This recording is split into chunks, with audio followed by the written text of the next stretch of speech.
welcome back everybody to the DC New 52 review. I want to thank you for tuning into this episode. I am your host, Paulie DC, and let's get right into this thing. Today's episode, I will discuss Mr. Terrific Volume 1. It was titled Mind Games, and it was written by Eric Wallace with art by Gianluca Gugliotta and Wayne Foucher.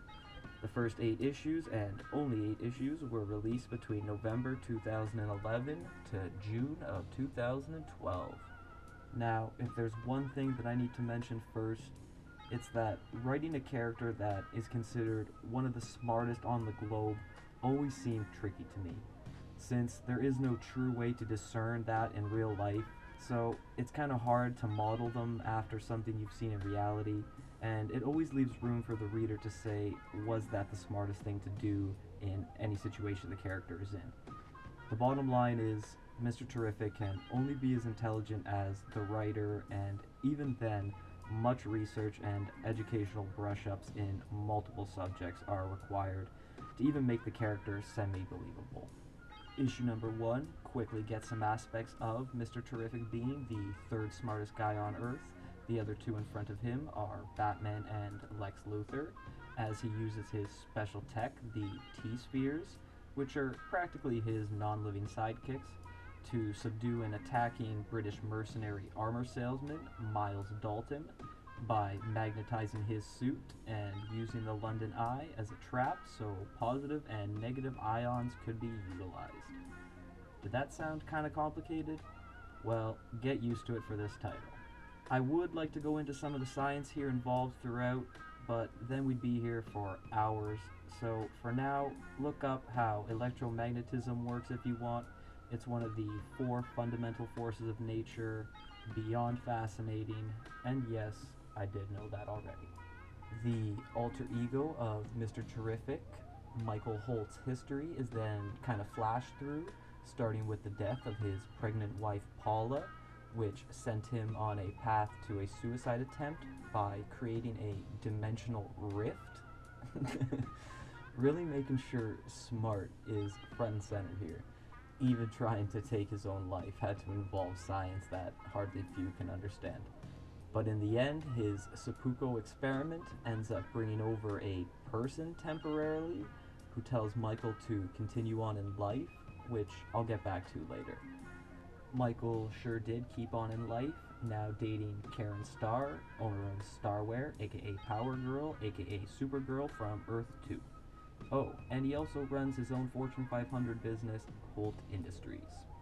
Things are then seen getting pretty weird in Los Angeles, where Michael is based, or even weirder rather, as odd sound waves heard by some people turns them into murdering geniuses.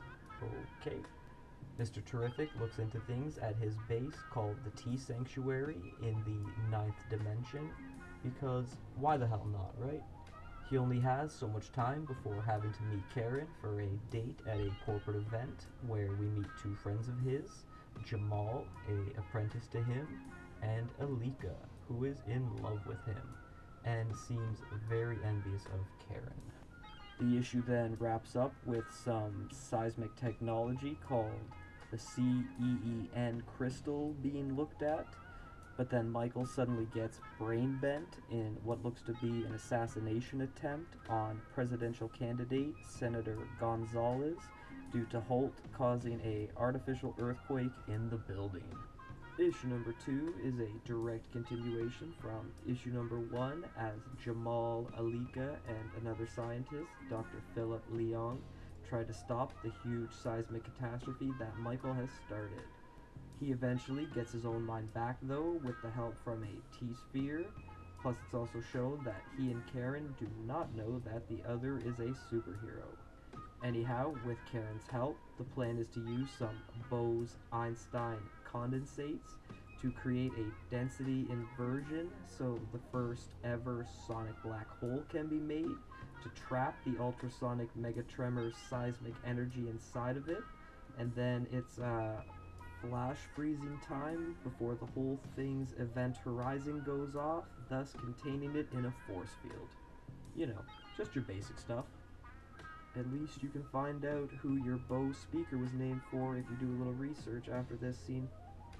The person behind the mind bending is briefly seen with bigger plans ahead, and how Michael is being pressured into choosing a successor to Holt Industries, which is causing one of the board of directors members, Donald, to begin a coup involving Michael's old roommate and apparent competitor slash adversary. Over in the Tea Sanctuary, Michael is having his AI system, Nola, run some medical tests on him, since what's a rich genius without one, while also speaking to Karen about finding out who's hijacking minds in the LA area, and as he travels through the ninth dimension, something inside of it is watching him. Once back in California, Mr. Terrific's well-respected public image is seen as he recites his tagline, "Fair play, win the day," with some kids, but then immediately gets into an interaction with the Mindbender, a dollar store version of Brainiac named Brainstorm, who overrides tech that Mr. Terrific used to block his powers so briefly, and orders a group of mind-controlled civilians to attack him. Issue number 3 starts with a detective named Hanson seeing the effects of Brainstorm in a nearby hospital, while Mr. Terrific and the villain fight old school style for a bit before tech on both of their sides comes out, resulting in a brief pause, where we then see Brainstorm's backstory. He's the third character in DC Comics to have that name, by the way.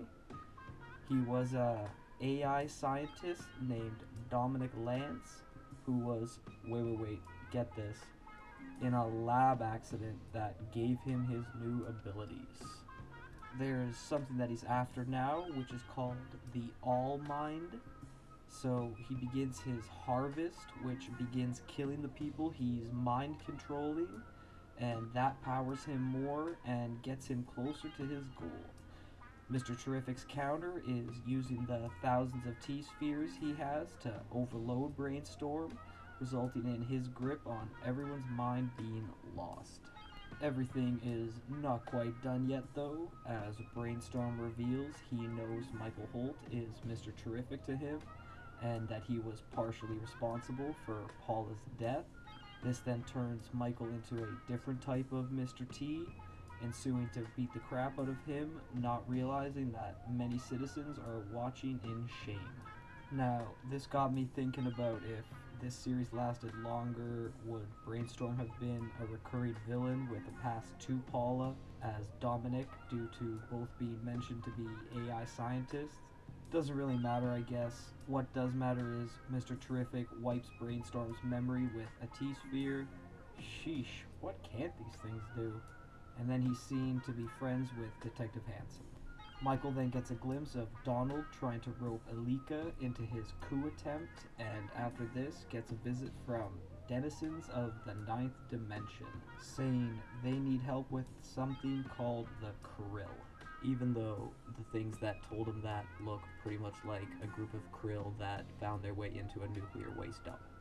Issue number 4 begins a new story arc with Mr. Terrific being told about the evil conquering race called the Krill by the two unnamed creatures, so never mind, it's all a trap and they're in fact Krill members themselves that capture Mr. Terrific in order to make him a slave. First things first though, as the probe and wire helmet come out, showing him nightmarish images briefly, but he seems to be resisting, so he gets thrown into a prison with a lot of other aliens, and it seems to be the Gen Pop part as he gets into a fight instantly with a giant flea. And during this, he gains vital intel on his surrounding lockup. After getting some help from huge purple Tarzan, or Urdron, Mr. Terrific comes up with a plan to use his T-mask, which uses refractive frequencies, allowing him to not be seen on optical waves. So to use this, he then creates a photorefractive quantum well that can possibly stop the quantum optical atoms in the cell bars, and if he reconfigures the nanocircuitry in the monofilament, and honestly, I don't know and I don't care what's happening. Mr. Terrific frees everyone or thing so they can go kick some Krill ass. Issue number 5 continues with the Krill prison break, and thanks to Universal Translation Tech, Mr. Terrific can speak to Erdron, who helps him spearhead their assault, which leads the duo to a heavily locked cell containing an androgynous alien from the Sepnetian race named Pylothea. Michael decides to help and show kindness to Pylothea, which was a fantastic idea since their type can absorb any kind of energy and repurpose it. The Krill don't know this, I guess, as they stage a counterattack from a massive battleship, only to have their weapons blast that looked like it could have leveled a planet shot right back at them. Mr. Terrific then says his farewells to his new friends, returns to Earth, giving orders regarding his successor's position, and Donald is quick to inform Michael's roommate of the past about this. Issue number 6 has a one-off plot as Mr. Terrific is in the middle of a fist fight with a French villain called the Tomorrow Thief, and being from France, you just know the writers can't help but making them extra French any chance they get. He's got a slew of abilities and is working for someone else, which gets explained more after a 7-hour time gap is jumped back to when Michael is on a special train railway in Iceland with an old friend Lilia, where he first gets a look at Tomorrow Thief and tries to reason with him, only to get tossed off the train. Donald is also seen trying even harder to get Alika on his side at Holt Industries, due to Jamal being named successor to the company, but when that doesn't work out, he just gets creepy with her. Michael has survived his abrupt train exit, while Tomorrow Thief steals something called the kinetic rail capacitor from the locomotive, stranding the people inside of it, but this gives Mr. Terrific time to catch up to him, beginning a fight that is the best laid out action sequence in a book full of them. Mr. Terrific ends up losing his T-Spears, but gains intel on how Tomorrow Thief's powers work, so he first destroys what was stolen, so the quarrel turns into just who can eliminate who first, with Tomorrow Thief deciding he wants to play hide and seek in a volcanic cave, which ends up being the dumbest choice of his life. Mr. Terrific goes in after him and tosses him into a boiling lake, which renders his abilities useless. As Jesse Pinkman would say, yeah bitch, science. Since Michael is now alone in the icy tundra with no tech, he decides to flash freeze himself like a bag of peas until a rescue team finds and resuscitates him, which is as stupid as Holt's old girlfriend Lilia states it sounds, especially because humans can't go into hibernation, and definitely not in below zero waters, which is only something that alligators and crocodiles are known to do. And yes, I did know that already. Issue number 7 kicks off the last two-parter with Danny Trejo on the port of LA, where a ghost freighter ship appears, sending out energy blasts, and Mr. Terrific is seen dealing with some local city issues. Over at Holt Industries, there has been a security breach in what they call their Central Integration Nexus, which Jamal, Alika, and Philip are looking into. Little do they know, the problem is right beside them in Donald, who's begun to execute a plan of Michael's old roommate, and a name would be great anytime now. Mr. Terrific meets up with Detective Hansen to investigate the mystery ship, finding out a dirty bomb is on board with less than 90 minutes on the countdown clock. Not only that, it's also filled with heavily armed soldiers that can be seen solely with gamma wavelengths, and somehow none of these automatic weapon packing soldiers can hit Mr. Terrific even once, but they do accelerate the bomb's countdown to 5 minutes on the clock. Things then jump back to Donald, with him seen talking to Steven. Ask and you shall receive. and he's realizing that he's not exactly going to benefit from his corporate espionage at all. In fact, he finds out that he got a real dirty end of the stick as something Steven did to him has circuitry growing under his skin. Yikes.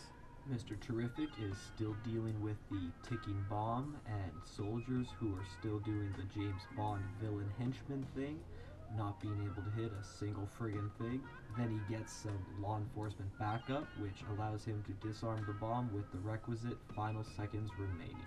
Karen Starr is then seen stealing some piece of tech from Holt Industries involving quantum tunneling, which plays into a series that lasted much longer than this one. Later that night in the Tea Sanctuary, it's found out Donald is the Holt Industries rat, or rather something that looks like Max Wren from Cronenberg's Videodrome now, as he visits the horrified Elika.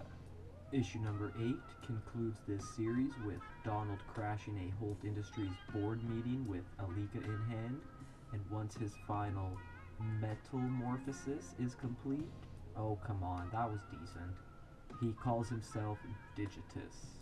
Mr. Terrific hits the scene, saves Elika, but discovers he's in for a serious challenge ahead. Meanwhile, a character called Commander Lincoln, leader of the Blackhawks team, from another early dismissed title called the Blackhawks, he is tasked with investigating the fight that's now being reported on by the very cool named Athena Tavares. Except not much more is really needed after Mr. Terrific leads Digitus into a AI-related trap that successfully shuts him down. Maybe not such a serious challenge. Commander Lincoln shows up seconds later with a huge squad demanding the T-Spear technology be handed over to him, which ushers in a flashback scene showing Mr. Terrific having history with the Blackhawks, involving him wanting to reveal his identity to the world, having hopes to join the Justice League, and the T-Spheres being objects of interest back then as well, with the final outcome ending in Michael becoming a solo, secret ID'd hero. The result this time ends with the public, led by Athena, staging enough support and exposure to get Lincoln to back off from Mr. Terrific. That night, Michael is thinking about the person that visited him in issue number 1 flashback, and believes it was his unborn son Aaron, so after Elika confesses her feelings to him, he heads to the Tea Sanctuary, finds out Karen had stolen from Holt Industries, but then his quantum gateway machine absorbs him out of nowhere so he can go to Earth 2, which you can find out about in my previous video. Alright. Now, no secrets, it was the fate for many series to not make it past 8 issues, and here we have another, so not much that came out of this title has a big impact on the New 52. The art is okay if you ask me, bright and detailed at some points, but it looks like the people are melting in some others. Holt's narration bubbles with philosophical side of his intelligence is great, and him just ending up on Earth 2 so he could live on was definitely deserving. I'm very glad he did go on too, because very intelligent type characters can be the driving force in any scenario or plot, be it pro or antagonist. I always had the hypothesis that it can be attributed to the simple fact that when you're as smart as these characters were meant to be when created, they know life as we call it is an unequivocal failure, and no matter the crisis, another one will always be waiting, which could be a fantastic plot for any scenario. Michael dating Karen Starr of Earth 2 even before the first issues of Earth 2 were released, I think partially shows some kind of universe-jumping storyline may have been in the works, but since this series was canned so early, that plot went with it. And this also sucks because Mr. Terrific had another plot involving Brother Eye seen in the OMAC series, which was never even mentioned here. Bummer. This review is getting a little lengthy though, considering that it was an 8-issuer, so I'm just going to say thank you for watching to the end. and to please like, share, and subscribe.